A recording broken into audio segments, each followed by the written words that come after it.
Hello, Mrs. Robinson. Oh, please tell me you're leaving your husband so you can run away with me. Oh, no, Mr. Robinson and I are leaving early. Oh. But before I go, could you do that thing for me again? Oh, anything for you, Mrs. Robinson. Oh, my God. All week long, he is running a Saved by the Bell marathon stacked with the show's most memorable episodes ever. So who better to chat with tonight than AC Slater himself, my husband, Mr. Mario Lopez. Hey, honey. Look at that body on there. What goes through your mind when you see that? Why you got to open with that clip right there? That was because this is what you do at home. Yeah, right. When I get out of the shower, I'm just like. He's like, look at your husband. Oh my gosh, no, that's funny. Those are the beach episodes that we shot in Santa Monica, right here. Which I know you loved. That was fun. Anytime we got to get out of the classroom, I liked it. So when we were at the beach or Hawaii or Vegas or Palm Springs, those were always my favorite. What do you remember about your audition, and what did you think when you got the part, being a Latino and being on a prime TV network? Well, it was, I was only 15. I just turned 15. It was a long time ago. So we were actually kids playing kids, which you see all the time now. But back then, you really didn't. Because remember, like in Greece and all that, they'd be like in their 30s playing teenagers and stuff. And the character wasn't supposed to be Latino. I mean, his name's Slater. He was supposed to be sort of like John Travolta in Welcome Back, Kotter. It's kind of like a Vinnie Barbarino, kind of like a street kid, kind of just wisecracking. And then they had the producers when I got cast, and thankfully the casting director casted blindly, because I'm obviously Latino and the character wasn't.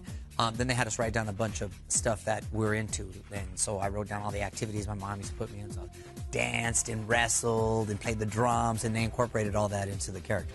I love that. So what were the perks of being on this show when you were 15? Were you invited to great parties? Did you meet a lot of celebs? I mean, I'm only 15, so I didn't really get to take advantage of a lot of the perks. You're too young to get in the clubs at that point. I'm sure you were trying. Oh, no, but later on when it went into syndication, then I took full advantage.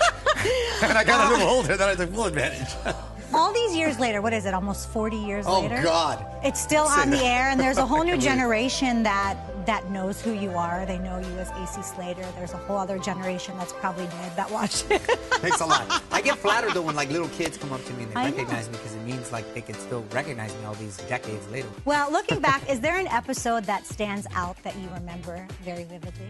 I really don't remember. Like, what trips me out now is, like, on social media, there'll be a lot of funny memes or GIFs. So, like, when I'm walking down the steps and I do the drug episode and I look at the camera and I say, stupid. Like that one. Yeah. Or where I dance and I'm doing the old school dances. That one always seems to come out. Or the fight with Zach and I, which, by the way, I choreographed. Yeah. Stunt coordinator over here. Great. But that was a pretty good fight too. And a lot of the guys always give me props for that in the MMA community. Those were wrestling moves, right? Yeah, throw a punch, it was a wrestling move, hip toss, and so yeah.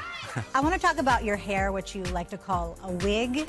It wasn't not a wig. I just refer to my hair as a wig. Yeah, it's not a wig, but you had curly hair. Yeah. Would you ever bring that curly hair mullet back? Well, I didn't know I had a mullet. It was like an unintentional mullet.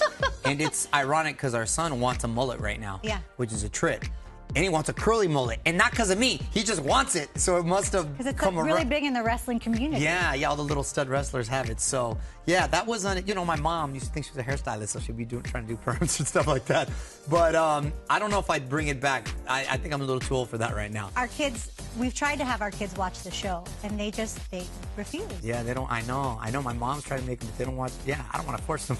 Well, no, I think, honestly, I know they would like the show because I watch the other shows that they like. Yeah. And I would always say, you know, this show's so good, but I think it's just because it's you. It's me. It's just a different, See enough you know. of Dad being overload right there. Saved by the Bell came back on Peacock Yeah. and had a reboot, and it was awesome. Would you ever want to try and bring that back again?